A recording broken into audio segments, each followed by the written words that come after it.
আসসালামু আলাইকুম। আগামীকালকে আমাদের পাইথনের ক্লাস। আমরা পাইথনে কালকে যে জিনিসটা শিখবো সেটা হলো টিঙ্কার। ঠিক আছে? টিকে ইন্টার বলতে পারেন, টিঙ্কার বলতে পারেন, যে কোনো একটা। ঠিক আছে? পাইথন দিয়ে প্রশ্ন হচ্ছে, আমি সহজে সংক্ষেপে আপনাদেরকে জিনিসটা পরিচয় করাচ্ছি। হ্যাঁ, আমরা এতদিন পাইথনে যে কোডিং করছি সেটা অনেক সময় বোরিং লাগতে পারে, তাই না? তো এখন আমরা ইউজার ইন্টারফেস নিয়ে কাজ করব। সেটা হচ্ছে আম, প্রথম চাইছিলাম যে ডিজাঙ্গো দিয়ে কাজ করার জন্য, কিন্তু আমার এখানে অনেক নর্মাল স্টুডেন্ট আছে যাদেরকে বেসিকটা বুঝতে হবে, সেই জন্য আমরা প্রথম শুরু করব টিকে ইন্টার। It means টিঙ্কার। এটাকে টিঙ্কারও বলতে পারেন। হ্যাঁ, পাইথনে টিঙ্কার। এখন প্রশ্ন হচ্ছে টিঙ্কার দিয়ে কি হয়? টিঙ্কার দিয়ে ইউজার ইন্টারফেস বানানো হয়, যেমন বিশেষ করে ডেস্কটপ অ্যাপ্লিকেশনগুলো আছে না, একটা ফর্ম বানানো, তারপরে রেজিস্ট্রেশন ফর্ম বানানো। আমরা কম্পিউটারে ডেস্কটপের মাঝে যে ফাইল ফোল্ডারগুলো বিভিন্ন ধরনের অ্যাপ্লিকেশন দেখতেছি না, সেই অ্যাপ্লিকেশনগুলো কিভাবে বানায়, যেমন বিকাশের একটা অ্যাপ্লিকেশন কিভাবে বানায়, রকেটের অ্যাপ্লিকেশন কিভাবে বানায়, পাইথন ব্রাউজার যা কিছু দেখতেছেন, এই যে অ্যাপসগুলো বানানো হয়েছে না, সেটা হচ্ছে পাইথন দিয়ে বানানো যায়। পাইথন দিয়ে বর্তমানে লেটেস্ট ভার্সনের কাজগুলো করা হয়। তার জন্য আমাদের একটা ডিকশনারি প্রয়োজন হতে পারে, লাইব্রেরি দরকার হতে পারে, ফ্রেমওয়ার্ক দরকার হতে পারে। পাইথনে অনেক ফ্রেমওয়ার্ক আছে, অনেক লাইব্রেরি আছে, তার মধ্যে টিঙ্কারটা ইম্পর্টেন্ট। টিকে ইন্টার, টিঙ্কার, টিঙ্কার বলেন, টিকে এন্টার বলেন, যা মনে চাই তাই বলেন, নো প্রবলেম। হ্যাঁ, আমরা আজকে একটা ছোট্ট একটা উইন্ডোজ বানাবো টিঙ্কার দিয়ে। কিরকম? এই দেখেন, এখানে এরকম কিছু কমান্ড যখন লিখবো, হুম, তাহলে আমরা এরকম একটা উইন্ডোজ পাবো।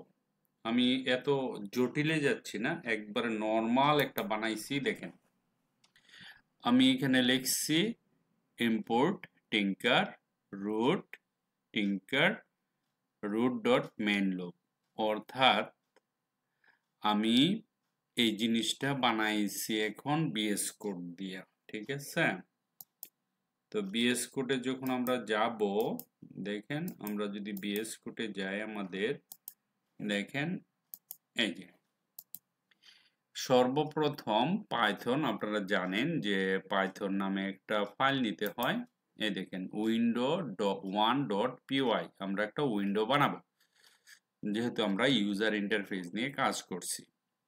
সর্বপ্রথম ইনপুট করতে হবে টিঙ্কার। টিঙ্কারটা প্রথম বলবো ইউজার ইন্টারফেস, সেটাতে বাটন হতে পারে বিভিন্ন ধরনের, আস্তে আস্তে আমরা শিখবো। টিঙ্কার লিখতে হবে, ইম্পোর্ট টিঙ্কার। ঠিক আছে, লিখলাম, ভালো কথা।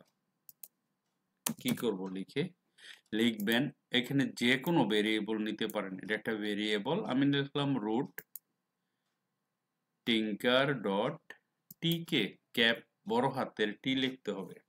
ঠিক আছে? এটা হচ্ছে কি অবজেক্ট, এটা রুটটা হচ্ছে অবজেক্ট, একটা নাম। হুম, আর এখানে টিঙ্কার লেখা ডট দিয়া টিটা বড় হাতের দিতে হবে। হ্যাঁ, তারপরে এখানে একটা ফাংশন দিতে হবে। তারপরে এইটুক যদি লেখি হবে, কিন্তু আমরা দেখবো না, জাস্ট টার্টলের মতন, টার্টল যেমন আইসা চলে যেত। ঠিক আছে? তো এখানে রুট ডট মেন লোব, যখন লোব যে না, তুমি কন্টিনিউ প্রসেস থাকো, কন্টিনিউ চলতে থাকো, আমার এটা লাগবে, তখন কি করবে? এখানে এরকম দেখাবে। ঠিক আছে? এখন আমরা এই তিনটা লাইন, কি অনেক কঠিন, দেখেন, এই তিনটা লাইন লিখছি না, এখন এই তিনটা লাইন যদি আমি রান করি, এটা পাইথন, জাস্ট পাইথন, আর কিচ্ছু না। আর থিঙ্কার আলাদা সফটওয়্যার না, এটা পাইথন ইনস্টল করলে সাথে ইনস্টল হয়ে যায়। হুম, কারণ আমরা কোডিং কতদিন করবো, আমাদের তো ইউজার ইন্টারফেস লাগবে, আমাদের তো কিছু বানাতে হবে।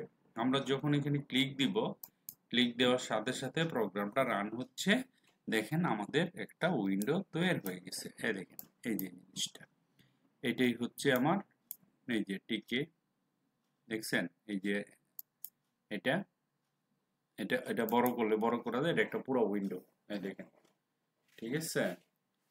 দেখেন, ছোট করা যায়, বড় করা যায়। এই হচ্ছে আমার প্ল্যাটফর্ম, যেখানে সফটওয়্যার থাকবে, কোডিং থাকবে পিছনে। ঠিক আছে, তাহলে আমরা আজকে একটা উইন্ডো বানাই ফেললাম। ঠিক আছে, যেহেতু কালকে ক্লাস, আপনাদের একটু ইন্ট্রোডিউস করাচ্ছি। দিস ইজ কল, হ্যাঁ, টিঙ্কার। টিঙ্কার দিয়ে আমরা একটা উইন্ডোজ বানাইলাম, এটা আপনাদের অ্যাসাইনমেন্ট বানাতে হবে। Thank you very much for watching this video. Bye by.